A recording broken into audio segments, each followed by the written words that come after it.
Thanks, guys. Breaking news now. Russia upping the ante in the assault on Syria, now launching cruise missiles from naval ships nearly 1,000 miles from their targets.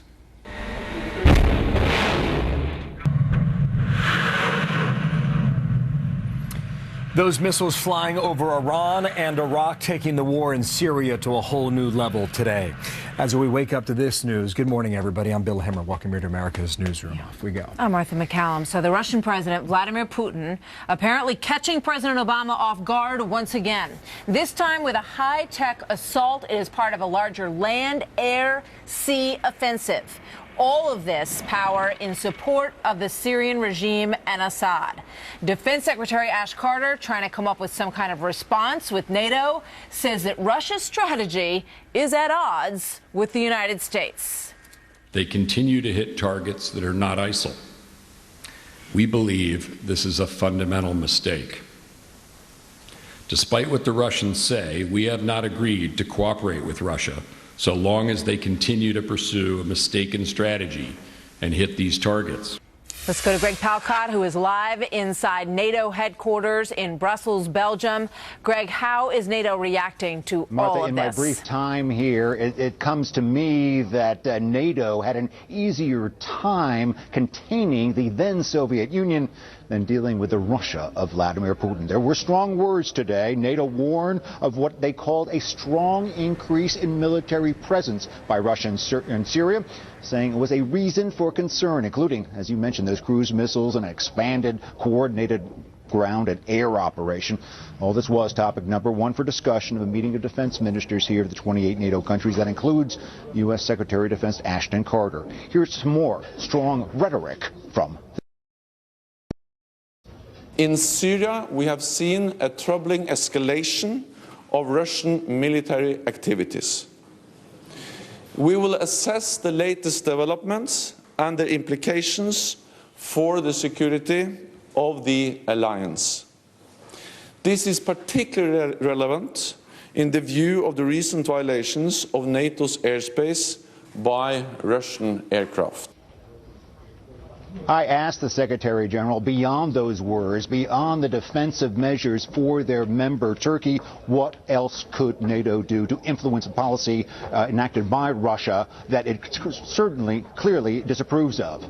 Their short answer, not too much. There has been more discussion, Martha, of military to military coordination, as we heard from the Pentagon, too, between Russia and the West to deconflict those planes. There have already been some close calls between U.S. and Russia. By the way, this is the first time that the planes of these two countries have been in combat over a same country since World War II. But the bottom problem is that they are working at cross purposes. The fundamental issue is this. Russia wants to get rid of the rebels that are going against Assad, trying to prop up Assad. The United States wants to get rid of ISIS and wants to get rid of Assad. We'll be hearing from Ashton Carter, U.S. Secretary of Defense, in 1 hour. We'll see if he has any answers. Back to you. We look forward to hearing what he has to say. It's a tangled web. Greg Palcott, thank you. As NATO holds those crisis meetings, Congress investigating whether U.S. intelligence agencies dropped the ball on Russia's military offensive inside Syria. The House and Senate intel committees both apparently looking at whether or not warning signs were missed entirely. According to Reuters, officials say intelligence analysts were caught off guard, failing to appreciate the sheer size of Russia's air campaign. More on that inside of our show a bit later here.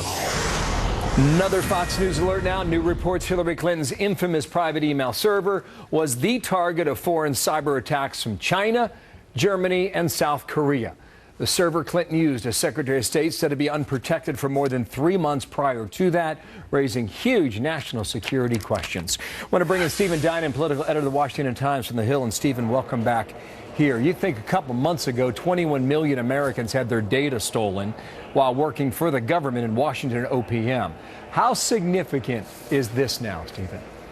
Well, look, so it's worth stressing we don't know whether these attempts, and we don't know whether they were successful, if these attempts were government-related. They may have been, your standard sort of hacker attempts. Having said all that, it doesn't really matter who was behind it. If they were successful and they got information off of there, as we learned with the OPM hack and the IRS hack from the government earlier this year, once somebody gets the information, they leave it out there on these dark corners of the internet, and, a terrorist-related or opposing government-related force can get at that information. So we don't know whether it was successful, but the fact that there were attempts is a bad sign. And it underscores all of these issues here with the Clinton private server.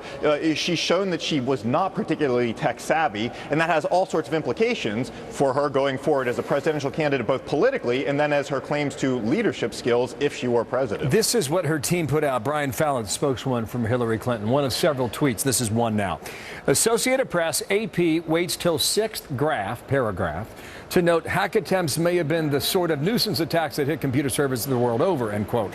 Okay. Suggesting this happens all the time. And it may have even happened to you as an ordinary American. But the point this goes to is that one of her strengths that she always stresses is her level of experience. How does that reflect now in her campaign? Two things. First is that defense, okay, that's fine as far as it goes, but as we learned from the OPM attack, the federal government didn't even know that it was hacked until months after it happened. You know, these are only the attacks that we know about on her server. Who knows about which ones may have happened that were successful and we still don't even know about. So that's the danger lurking out there. But look, as you just said, you know, cybersecurity is a major issue. She and her colleagues even joked about cybersecurity hacks and that sort of thing in the latest batch of Clinton emails we've seen. It was something that she knew about and yet did not take the steps to deal with it. And more than that, look, let's step back. 8 months we've been talking about this. 8 months. We still don't have a complete picture of the security she did have, why she did what she did. We're still getting the emails out in drips and drabs. This is not the way that a strong leader handles, first of all, a personal sort of crisis communication story, but her dealing with the cybersecurity issues in the first place. That doesn't suggest somebody who gets on top of problems that are percolating in the news, somebody who manages to apply those to what's going on with her own operation. I think you put your finger on it. 8 months and no end in sight. So then how and when does this end? Well, the next big thing is obviously 2 weeks from now when she comes to testify to the Benghazi probe publicly in Congress.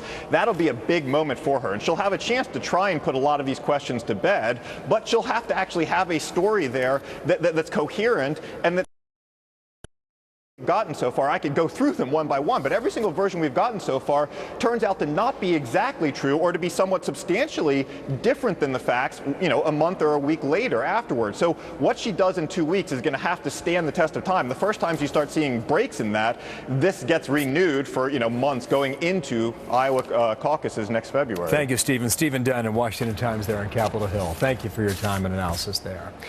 2 weeks from today is the Benghazi hearing.